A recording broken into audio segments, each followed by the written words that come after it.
The night was thick with tension, wrapped in an eerie silence that blanketed the small house at the edge of the village.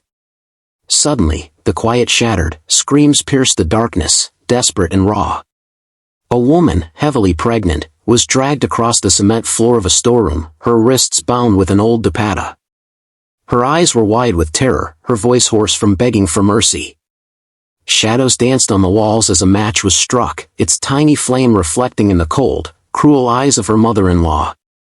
The heavy stench of petrol hung in the air, soaking the woman's clothes and mat beneath her. Every breath she took was filled with fear and fumes. Her body trembled, not just from the cold liquid now seeping into her skin, but from the horror of knowing her own family had planned this. The father of her child stood quietly nearby, eyes lowered, saying nothing. The woman sobbed as another matchstick was struck and held over the drenched floor. Her voice cracked, "Please, for my baby," but no one moved. The flame danced closer. Just as the lighter hovered inches above the ground, everything froze, time itself seemed to halt. The frame stops. The screen turns dark. A voice, calm yet filled with tension, cuts through. "How did she end up here?" The scene rewinds and flashes, wedding garlands, smiling photos, whispered threats, slammed doors, betrayal. The voice returns, heavier now. When cruelty hides in the family, sometimes help comes from the most unexpected place. A distant roar of a car engine grows louder. Tires screech outside the house. Doors slam. Footsteps pound the earth. And just before the flame touches the ground, a strong hand bursts through the doorway and slaps the lighter away. Gasps.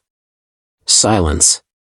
A stranger stands in the doorway, elegant, furious, and unfamiliar. Who was he? And why did he risk everything for her? It hadn't always been a story of betrayal and cruelty. In the beginning, everything appeared perfect, like a fairy tale come true. Aaliya and Samir had been married only a few months, and their wedding was the kind that small towns would whisper about for years, modest, yet filled with joy, laughter, and a sense of promise. The bride, dressed in traditional red, smiled shyly beside her groom as guests admired the young couple's chemistry. Aaliya, with her soft-spoken nature and warm eyes, instantly won over hearts. She came from a simple background, a small but respected family known for their honesty and hospitality. Her upbringing had been filled with values of respect, patience, and devotion. She was the kind of daughter every parent wished for and the kind of wife she dreamed of becoming, loyal, nurturing, and understanding. Samir, her husband, was initially everything she had hoped for. He was charming, attentive, and always ready with a smile or a gentle hand on her shoulder. Their honeymoon phase was tender and full of little moments that painted a picture of shared dreams, late-night conversations about the future, holding hands during evening walks, whispering about how many children they'd like to have. Aaliya was certain she had found her forever. She would cook for him, wait by the window for him to return from work, and listen patiently to his stories even when they made no sense. In return, Samir would bring her sweets from the market, sit beside her and talk about building a small house of their own someday, just for the two of them and their future children. He would tell her how lucky he was to have found someone like her, someone so gentle and kind. Aaliya never questioned his love. Why would she? He made her believe she was safe in this new chapter of life. Their families had agreed to the match after brief talks, and though it wasn't a love marriage, it quickly grew into something deeper, at least on Aaliya's side. Her heart was full of hope. She imagined cradling a baby in her arms, with Samir by her side, starting a new life far away from the weight of family expectations. She believed that they were building something beautiful together. She ignored the small signs, the slight shifts in tone, the days when Samir came home quieter than usual, and the times when his phone seemed more important than her voice. She told herself it was just stress, just the struggles of early marriage. After all, no relationship was perfect. And Aaliya, being raised the way she was, believed that patience, love, and prayer could fix anything. So, she gave her all, putting her trust in the man who once held her hand with such confidence and whispered promises of a future that now seemed like a distant memory. It started subtly, almost unnoticeably, like a chill creeping in before a storm. In the early days of her marriage, Aaliya was welcomed with warmth and smiles by her in-laws. Her mother-in-law even praised her cooking, and her sister-in-law called her a good choice for Samir. But as weeks turned into months, the sweetness began to sour. The compliments became rare, the smiles faded, and what was once polite conversation turned into cold silence or whispered criticisms exchanged just loud enough for Aaliya to hear. It began with small taunts, comments about how she used too much salt, how her roti wasn't round enough, how she walked too softly and worked too slowly. Her mother-in-law would sigh loudly whenever Aaliya passed by, shaking her head and muttering under her breath, "These modern girls don't know how to run a house." Tasks that were once shared now fell entirely on Aaliya's shoulders. From sunrise to late at night, she found herself cooking, cleaning, washing, and serving without a word of gratitude. Every mistake, no matter how minor, became a reason for attack. If the curry was too thin, it was her fault. If the clothes weren't folded exactly as her mother-in-law liked, it was her fault. If the tea was late, or the groceries were missing a single item, the scolding would begin. And as the pressure mounted, so did the cruelty. Her sister-in-law would mock her silently with eye rolls and sarcastic smirks, while her father-in-law simply looked through her as if she didn't exist. Soon, the taunts turned into direct verbal abuse. "Useless girl," her mother-in-law spat one day. "My son could have married someone better, someone from a rich family." Aaliya tried to hide her pain, hoping Samir would notice and defend her. At first, he did. He would gently scold his mother or tell his sister to stop interfering. But it didn't last. Slowly, he began to change too. Whether it was the constant pressure from his family or the manipulation whispered into his ears every night, Samir began to pull away. He became distant, no longer asking about her day, no longer smiling when he came home. He started spending more time on his phone, avoiding eye contact, finding excuses to leave the room whenever Aaliya tried to speak to him. One evening, when Aaliya gently tried to tell him about the insults she endured, he snapped. "Stop exaggerating. Amy is just old-fashioned. Adjust yourself." That night, she cried quietly under her pillow while he slept soundly beside her. Things worsened when Aaliya missed her period and discovered she was pregnant. What should have been a moment of celebration became another excuse for accusations. "She planned this," her mother-in-law growled. "Trying to trap our son. Trying to take control of the house with a child." The irony stung. Aaliya had done nothing but hope for a family, a future filled with love. But now, even her unborn baby was turned into a weapon against her. The mood in the house grew darker. Her food was criticized more viciously. Her chores doubled. Rest was a luxury she could no longer afford. Her husband barely acknowledged the pregnancy. He came home late and left early. His silence screamed louder than any insult. Aaliya's world, once filled with hope, began to crumble, brick by brick, word by word, wound by wound, under the roof of a house that now felt like a prison. As the days dragged on and the walls of the house seemed to close in around her, Aaliya found herself more alone than she had ever been in her life. It didn't happen all at once, but rather through small, strategic steps, each one designed to strip her of her identity and support. Her phone, which had once been her only connection to the outside world, was taken from her under the pretense of saving the household from unnecessary distractions.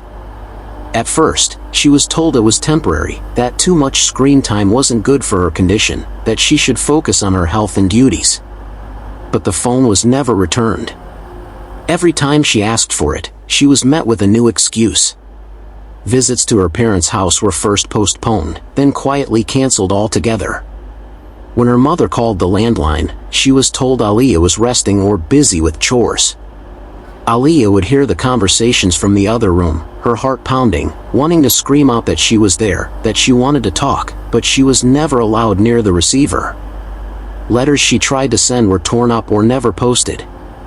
Eventually, even her closest childhood friend, who lived just a few streets away, stopped visiting. She had no way to reach out, and no one came looking. This emotional suffocation soon began to affect her physically.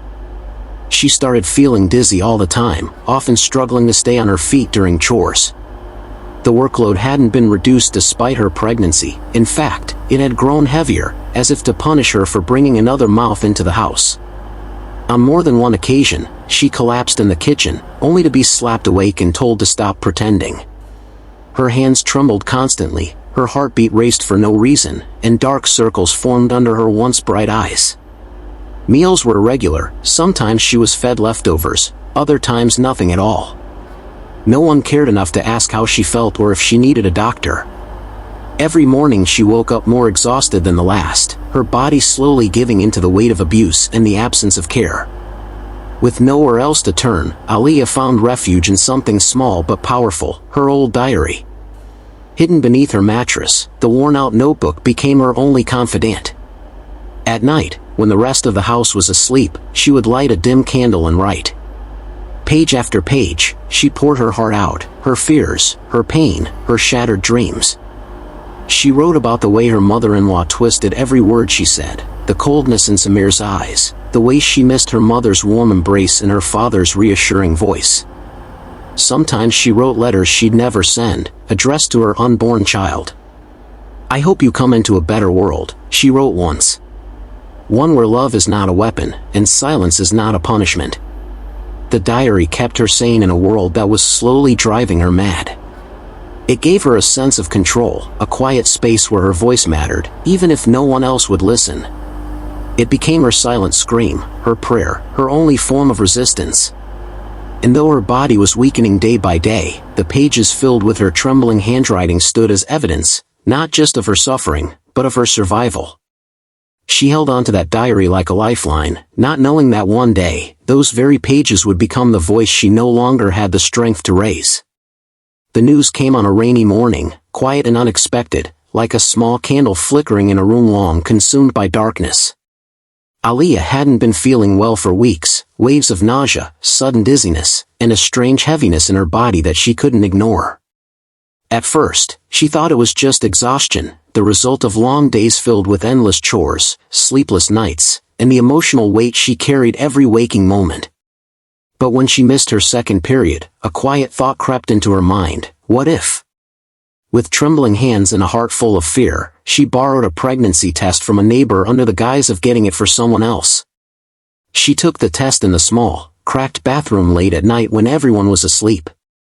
The moment the second pink line appeared, her breath caught in her throat. She stared at it in disbelief, her mind struggling to process what her eyes clearly saw. She was pregnant. A new life was growing inside her, a life born from a love that once felt pure, a love that now barely looked her in the eye. For a fleeting moment, she smiled. Despite everything, a small part of her heart dared to feel joy, to believe that this child could bring light back into her world. Maybe Samir would change.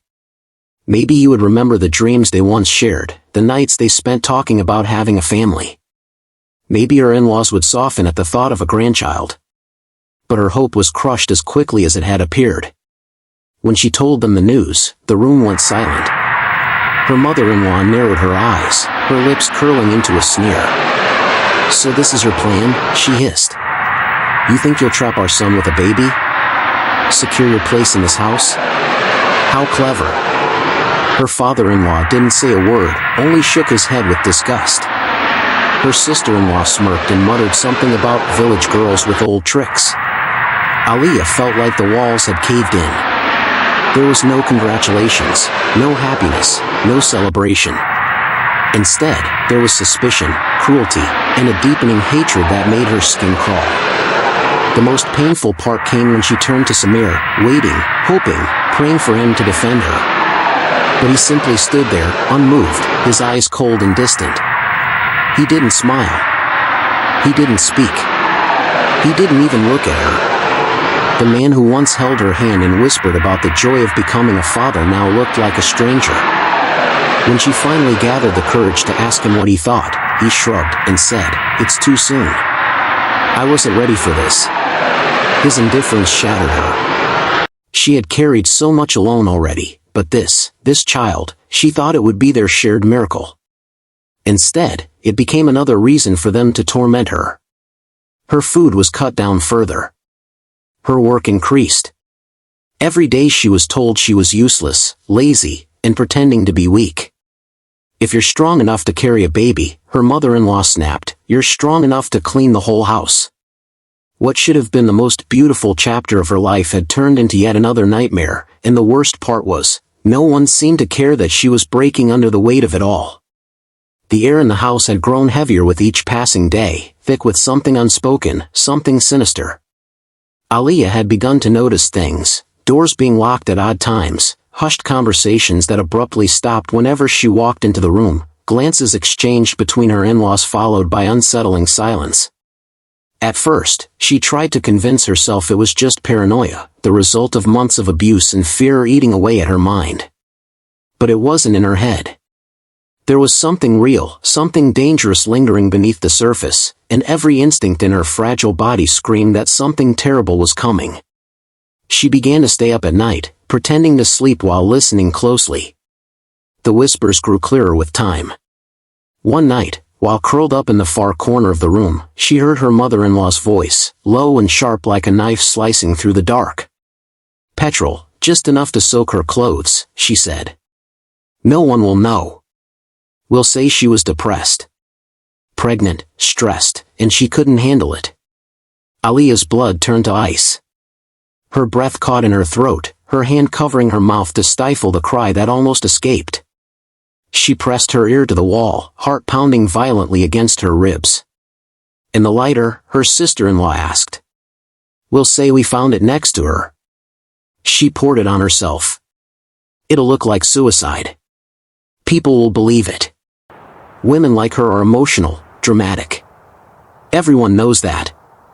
There was a chilling laugh, followed by the unmistakable sound of a matchstick being flicked in the air. "We'll do it soon. Before she becomes more of a burden." Tears streamed down Aaliya's cheeks as the truth settled in. They weren't just cruel, they wanted her gone. Dead. Erased. And they were planning it like it was nothing more than a chore. That night, she barely slept, too afraid to close her eyes, terrified that it might be her last night alive. The next morning, she tried to act normal. She smiled faintly when spoken to, finished her chores without protest, and kept her hands steady even though she was shaking inside. She needed to think, to escape, to get out before they could carry out their plan. But there was nowhere to run. The house had become a cage. Every exit was locked, every phone call monitored. The neighbors barely interacted anymore, and she couldn't shout. Who would believe her? They had already painted her as unstable, difficult, and attention-seeking. On the fourth night, she decided she had to try. She waited until the house was dark, the only sounds being the distant ticking of the clock and the faint rustle of wind outside. Quietly, carefully, she crept out of bed, her bare feet pressing against the cold floor. Her heart thudded in her ears as she reached for the main door. Her trembling hand grasped the handle, slowly turning it, praying it hadn't been locked. But just as she pulled it open an inch, a shadow loomed behind her. A cold hand grabbed her arm and yanked her back with such force she almost screamed. It was her sister-in-law, eyes wild and unblinking. "Where do you think you're going?" she whispered venomously. Within seconds, the others rushed in. Her mother-in-law slapped her hard across the face. "Trying to run, are you? Not so fast." Aaliya was dragged back into the house as she kicked and cried, her pleas echoing off the walls that had seen too much and said too little. That night, they locked her inside the small storeroom. And she knew then, with certainty, that they weren't just thinking about killing her anymore, they were ready to do it. The darkness inside the storeroom was suffocating, made worse by the overwhelming smell of damp cement and something far more sinister, petrol.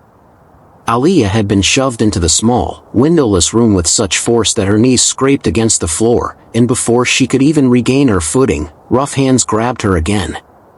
Her mother-in-law barked orders while her sister-in-law bound Aaliya's wrists tightly behind her back with the end of a dupatta, her fingers digging into the fabric as she tried to resist. But she was no match for them. Weak from hunger, exhaustion, and fear, her body had little strength left to fight. Her cries were ignored, her pleas brushed aside as if she were nothing more than a burden being disposed of. The door slammed shut, and for a moment, silence hung in the air, until the heavy splash of liquid broke it. Cold and slick, the petrol soaked through her clothes, clinging to her skin, seeping into every fold of fabric, making her gag with its sharp, toxic scent. Her mind raced. This couldn't be happening. She was pregnant. She was human. She was someone's daughter, someone's wife. But in their eyes, she was nothing anymore. A stain they needed to wash away with fire. Her eyes darted around the room, looking for something, anything, that could help her escape. But there was nothing except dust, darkness, and death closing in. Outside the door, she could hear them murmuring. We'll say she was depressed, couldn't handle the pressure, took her own life. Her mother-in-law spoke in a rehearsed tone, already crafting the lie they would tell the world. People will sympathize. Poor girl. So sensitive. So emotional. No one will question it. Inside the storeroom, Aaliya trembled. The thought of her child growing inside her, never getting the chance to see the world, broke her completely. She had been beaten, isolated, accused, and now she was going to be burned alive, and for what? For loving too much? For trying to belong in a family that never wanted her? Suddenly, the door creaked open. Her brother-in-law stepped in, holding the lighter. He flicked it once. A tiny flame danced in the air, teasing the room with what was to come. He hesitated, then flicked it again, letting the flame linger a little longer this time. Let it sink in, someone said from behind him. Let her feel what's coming. They laughed softly, as if enjoying a twisted game, as if her life was just a scene in a show they had all planned together. Every breath she took burned her throat with the fumes, every heartbeat echoed with the thought, this is the end. She tried to scream, but her voice was hoarse, her throat dry from fear. Tears rolled down her face as she thought of her mother, of the home she left behind, of the dreams she once had. And then, just as the lighter was lifted higher, its flame threatening to fall, everything froze. A voice, calm yet heavy with urgency, cuts in. She was seconds away from death. The screen turns dark. Silence follows. And in that pause, that terrifying stillness, destiny shifts its course. Because outside, someone was coming. Tires screeched. A door slammed. Footsteps thundered toward the house. And the fire that was meant to consume her would never be lit, not that night. Not while someone still believed she deserved to live. The darkness inside the storeroom was suffocating, made worse by the overwhelming smell of damp cement and something far more sinister, petrol. Aaliya had been shoved into the small, windowless room with such force that her knees scraped against the floor, and before she could even regain her footing, rough hands grabbed her again. Her mother-in-law barked orders while her sister-in-law bound Aaliya's wrists tightly behind her back with the end of a dupatta, her fingers digging into the fabric as she tried to resist. But she was no match for them. Weak from hunger, exhaustion, and fear, her body had little strength left to fight. Her cries were ignored, her pleas brushed aside as if she were nothing more than a burden being disposed of. The door slammed shut, and for a moment, silence hung in the air, until the heavy splash of liquid broke it. Cold and slick, the petrol soaked through her clothes, clinging to her skin, seeping into every fold of fabric, making her gag with its sharp, toxic scent. Her mind raced. This couldn't be happening. She was pregnant. She was human. She was someone's daughter, someone's wife. But in their eyes, she was nothing anymore. A stain they needed to wash away with fire. Her eyes darted around the room, looking for something, anything, that could help her escape. But there was nothing except dust, darkness, and death closing in. Outside the door, she could hear them murmuring. We'll say she was depressed, couldn't handle the pressure, took her own life. Her mother-in-law spoke in a rehearsed tone, already crafting the lie they would tell the world. People will sympathize. Poor girl. So sensitive. So emotional. No one will question it. Inside the storeroom, Aaliya trembled. The thought of her child growing inside her, never getting the chance to see the world, broke her completely. She had been beaten, isolated, accused, and now she was going to be burned alive, and for what? For loving too much? For trying to belong in a family that never wanted her? Suddenly, the door creaked open. Her brother-in-law stepped in, holding the lighter. He flicked it once. A tiny flame danced in the air, teasing the room with what was to come. He hesitated, then flicked it again, letting the flame linger a little longer this time. "Let it sink in," someone said from behind him. "Let her feel what's coming." They laughed softly, as if enjoying a twisted game, as if her life was just a scene in a show they had all planned together. Every breath she took burned her throat with the fumes. Every heartbeat echoed with the thought, "This is the end." She tried to scream, but her voice was hoarse, her throat dry from fear. Tears rolled down her face as she thought of her mother, of the home she left behind, of the dreams she once had. And then, just as the lighter was lifted higher, its flame threatening to fall, everything froze. A voice, calm yet heavy with urgency, cuts in. She was seconds away from death. The screen turns dark. Silence follows. And in that pause, that terrifying stillness, destiny shifts its course. Because outside, someone was coming. Tires screeched. A door slammed. Footsteps thundered toward the house. And the fire that was meant to consume her would never be lit, not that night. Not while someone still believed she deserved to live. Long before the night of horror, long before the betrayal and isolation, there had been a man who once made a promise. His name was Mr. Hamid Zubair, a self-made millionaire known for his success in real estate and his rare trait in the business world, loyalty.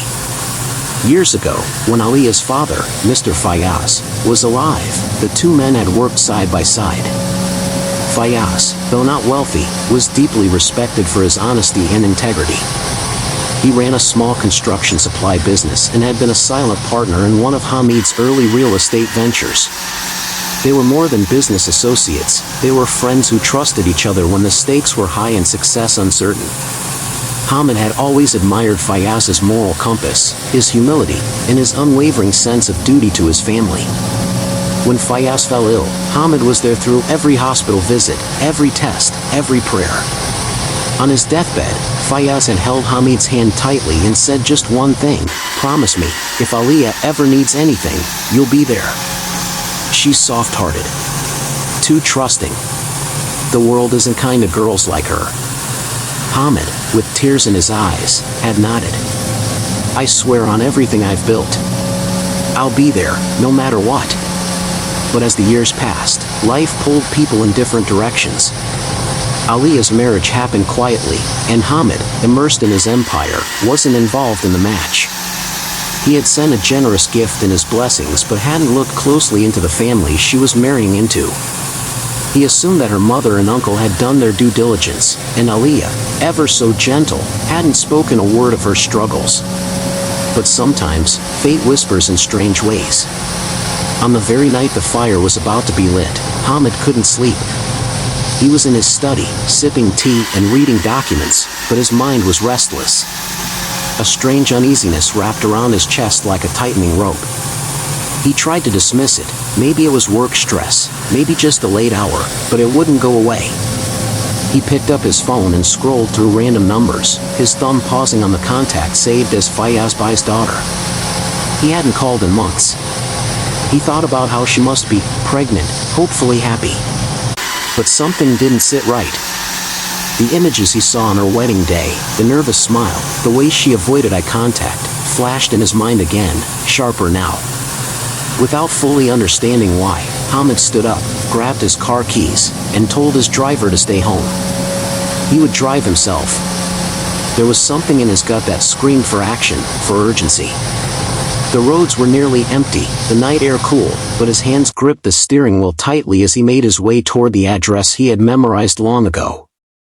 His heart beat faster with every turn, his thoughts growing darker. What if he was too late? What if that promise he made was about to be broken? When he reached the house, everything was still. Too still. No lights, no sounds, just darkness and a chilling silence. But as he stepped out of the car and approached the gate, a strange scent hit his nose, something sharp, flammable, unmistakable. Petrol. That was the moment it all made sense, the moment instinct turned into certainty. He didn't knock. He kicked the gate open with full force, yelling Aaliya's name into the night. And in that moment, every second counted, because behind those locked doors, a life was about to be stolen, and he had sworn to protect it. The heavy iron gate burst open with a deafening crash, echoing through the stillness of the night. Hamid's voice rang out sharp and commanding as he shouted, "Aaliya! Where are you?" His footsteps pounded against the stone pathway as he rushed toward the house, heart hammering fiercely in his chest. Inside, the in-laws, caught off guard by the sudden intrusion, froze in place, eyes wide with shock and panic. The cruel plan they had so carefully crafted unraveled in an instant. The flickering lighter hovered dangerously close to the petrol-soaked floor, but before the flame could ignite the deadly fire, Hamid's hand shot out with lightning speed, slapping the lighter away as it clattered to the ground and extinguished. Without hesitation, Hamid lunged forward and gathered Aaliya into his arms. She was trembling violently, soaked with petrol, her face pale and streaked with tears. He whispered urgently, "You're safe now. I'm here." Ignoring the shouts and protests of her family, he carried her out of the dark room and into the fresh night air. The cool breeze mixed with the lingering scent of petrol, and Aaliya's body shuddered in his embrace. Hamid's mind raced, knowing that every second mattered. He dialed emergency services with one hand while holding her steady with the other. "We need help. My name is Hamid Zubair. There's been an attempt to burn a woman alive at this address. Please hurry." As the sirens wailed in the distance, the in-laws were left standing helpless and speechless, their cruel intentions shattered by the arrival of a man who refused to stand by and watch. The police arrived swiftly, taking control of the chaotic scene. Officers rushed inside to ensure Aaliya was safe and to detain those responsible. Hamid stayed close, never letting go of her, whispering words of comfort and reassurance. He promised her justice would be served, and she would never face such darkness alone again. The night that had begun with terror ended with hope, a promise that sometimes, even in the darkest moments, a lifeline arrives just in time. The shocking story of Aaliya's near-death experience quickly captured the attention of the media, sparking outrage across the nation. Headlines screamed about the pregnant woman who had been doused in petrol and nearly set on fire by her own in-laws, a crime so cruel it shook the very foundations of society's sense of safety and justice. News channels ran exclusive interviews with neighbors who expressed their horror and disbelief, while social media exploded with hashtags demanding justice for Aaliya and calling for stricter laws to protect women from domestic abuse. The public's empathy poured out in waves, with messages of support and donations flooding in for her medical treatment and legal defense. The story became more than just a news item, it became a symbol of the urgent need to confront the hidden horrors many women endure behind closed doors. Meanwhile, the police moved swiftly to arrest the in-laws, charging them with attempted murder, domestic abuse, and conspiracy. The husband, Samir, was also exposed, not as a helpless bystander but as someone who had willingly turned a blind eye and, in some cases, actively participated in the abuse. The community was stunned to learn that the man who was once seen as a loving husband was implicated in the plot to harm the woman carrying his child. His silence and betrayal only deepened the public's anger and sense of injustice. Aaliya's case became a rallying point for women's rights activists, who demanded accountability and systemic change. The courtroom drama that followed was intense and gripping. The prosecution presented compelling evidence that painted a harrowing picture of premeditated cruelty. Among the most powerful pieces was Aaliya's diary, pages filled with raw, honest accounts of her suffering, emotional pleas for help, and detailed descriptions of the abuse she endured. The diary's authenticity was undeniable, and the judge allowed it as critical evidence, giving voice to the victim in a space where she was otherwise silenced. Additionally, video footage captured from security cameras and neighbors' smartphones revealed moments of confrontation and threats, further strengthening the case against the accused. Witnesses testified about the frequent verbal and physical abuse, the isolation imposed on Aaliya, and the night of the attempted murder. The courtroom was charged with emotion as the truth unfolded, making it clear that justice was not just necessary, it was inevitable. After the terrifying ordeal, Aaliya was rushed to the hospital where doctors worked tirelessly to stabilize her condition. The burns and trauma she had endured were severe, but her spirit remained unbroken. Surrounded by caring nurses and the steady hum of medical equipment, she clung to the hope that she would survive not just for herself, but for the tiny life growing inside her. Weeks passed with slow but steady progress, and amid the long nights of pain and uncertainty, a miracle arrived. Aaliya gave birth to a healthy baby, a beautiful boy with bright eyes and a strong heartbeat. Holding him for the first time, she felt a surge of love and purpose unlike anything she had ever known. That small life was her second chance, a beacon of light cutting through the darkness of her past. During this time, Hamid, the millionaire who had saved her, stepped in not only as her protector but as a steadfast supporter of her future. Recognizing that Aaliya and her child needed security beyond just physical safety, he established a trust fund in their names. This trust was designed to ensure they would never be vulnerable again, providing financial independence, access to education, and the freedom to rebuild their lives without fear or dependence on anyone who had sought to harm them. Hamid's generosity was more than money, it was a promise of hope, dignity, and a fresh start. With her newborn son in her arms and a growing circle of support around her, Aaliya began the difficult journey of healing.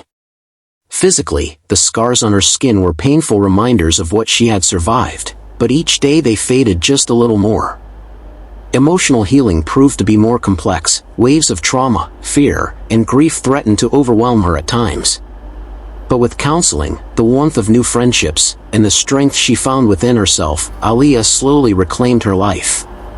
She learned to trust again, to smile again, and to dream again. The wounds of the past had not erased her spirit, instead, they had forged a resilience that would carry her and her child into a future filled with possibility and hope. Sometimes, angels don't have wings, just perfect timing. The voiceover begins softly, echoing through the silence. This story is a harsh reminder that domestic abuse hides behind closed doors, often in the places we least expect. Women's safety depends not only on their strength but on our willingness to listen, to believe, and to act. If you see signs of abuse, don't stay silent, reach out, offer support, and help break the cycle of violence. Together, we can protect those who cannot protect themselves and create a world where no one lives in fear behind their own walls.